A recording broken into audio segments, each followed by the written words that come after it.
Here, let's talk about the abstract data type of a list.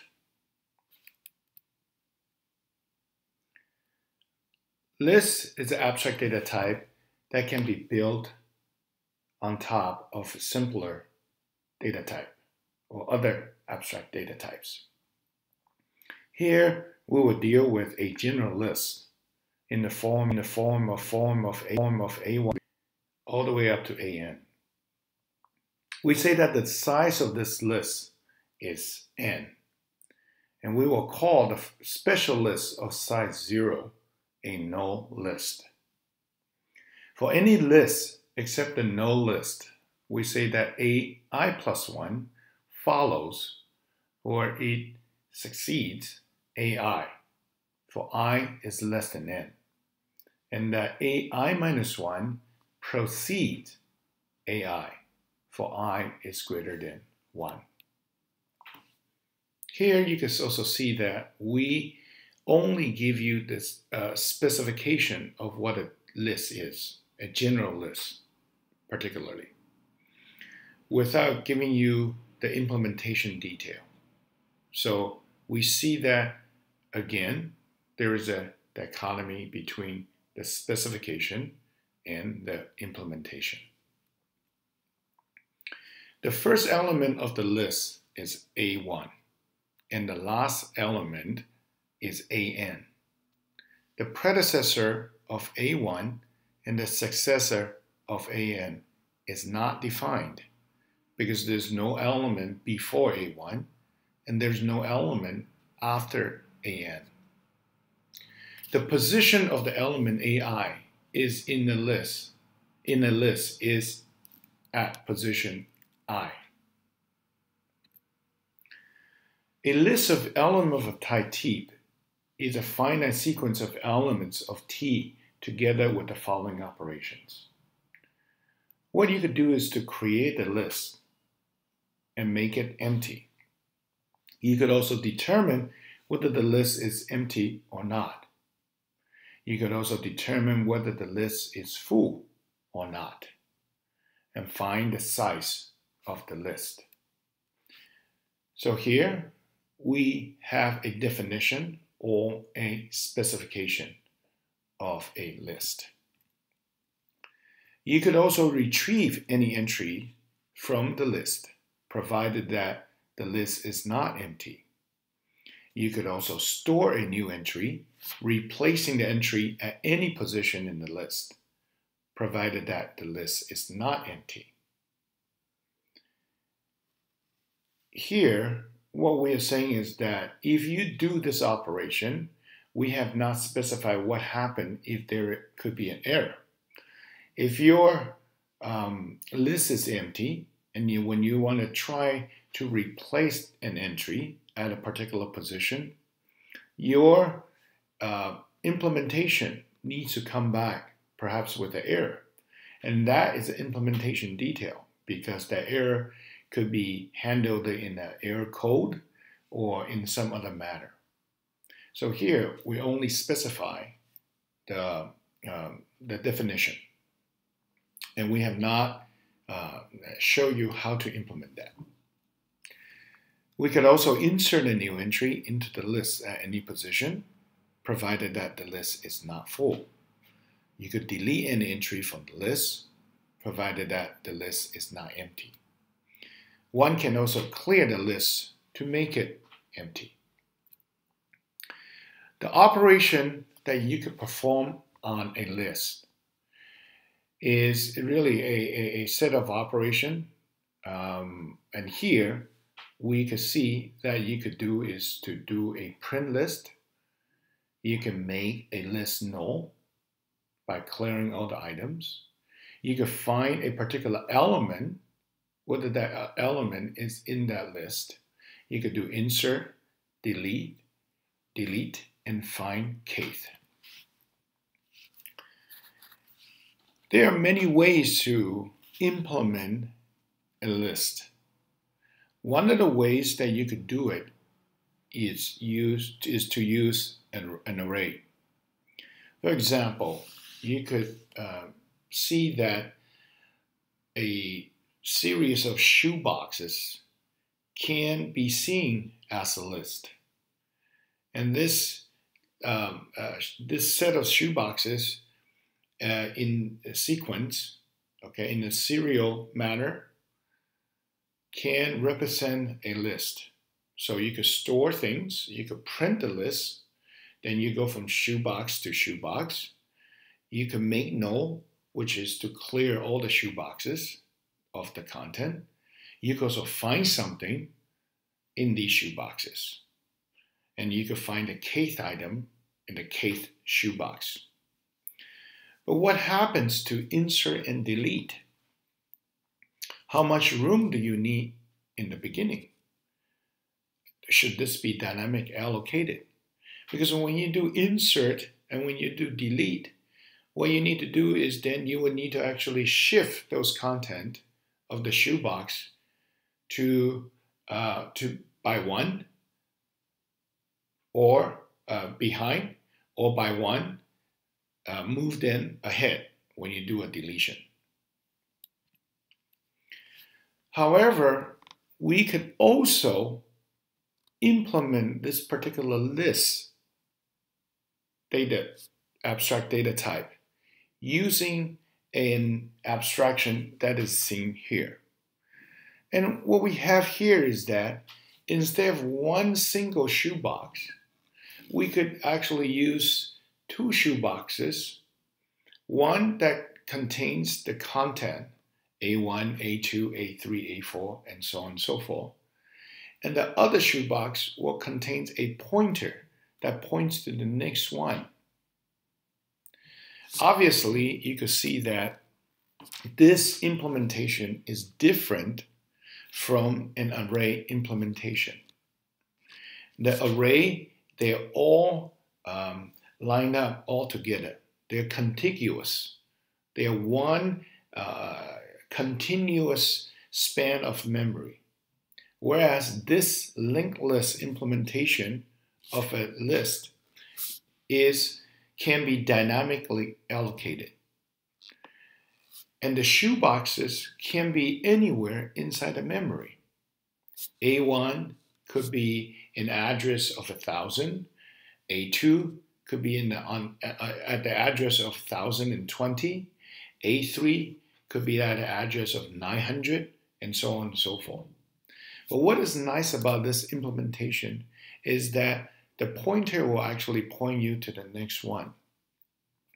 So here, what we can see is that this particular A1 contains the value of 800 and is the address pointed to the value address of 800. And A2 actually has a pointer pointing at 712, so he has to go to 712. And the next one is 992, and so on and so forth. Now, immediately, what you can see is this, that your storage size is doubled. Using an array, you only need one shoebox to keep track of the content. But here, you need two shoeboxes, one for the content and one for the pointer. However, on the other hand, having more storage may help you to actually perform some algorithm faster and better. In this case, for example, you could see that if I want to perform an insertion or a deletion, having a linked list, the insertion and deletion operation will be done fairly quickly without moving that contiguous memory by one. So here, what you can see is this. I only need to actually change the pointers. If I want to insert X between A2 and A3, what I need to do is actually change the pointer from A2, pointing to X, and the X pointer point back to A3, then I'm done. And this operation, it doesn't matter how long the list is, it will only take you constant time because it involves changing the pointers of these two elements right here. For deletion, it's the same way. If you want to delete A3, then you actually point from A2 to A4. So for insertion and deletion, although the specification is very simple, you insert and you delete, but the implementation will be very different depending on what is the data structure that you use to implement this abstract data type. We could see again that for an array, insertion and deletion may take up order of n, while if you use the linked list, the insertion and deletion will take order of 1. It will be in constant time. Henceforth, you might say that for insertion and deletion operations, it may be better to use a linked list. Now, earlier, we did not have what we call the header. So you don't know where you could actually start from. And in this implementation, we could see that linked list with a header. So with a header, then you can actually know where the first element is. You could also have an element called a footer that points to the end. And in fact, you could actually do this more complicated. We could actually have what we call a doubly linked list, where not only that you link one way, but you also link the other way as well. So in this case, you can see the data structure on the bottom, that now it may require 3 shoeboxes to store one element. One shoebox is for the content itself, the value. Another shoebox is the next one, and the other one is the previous one.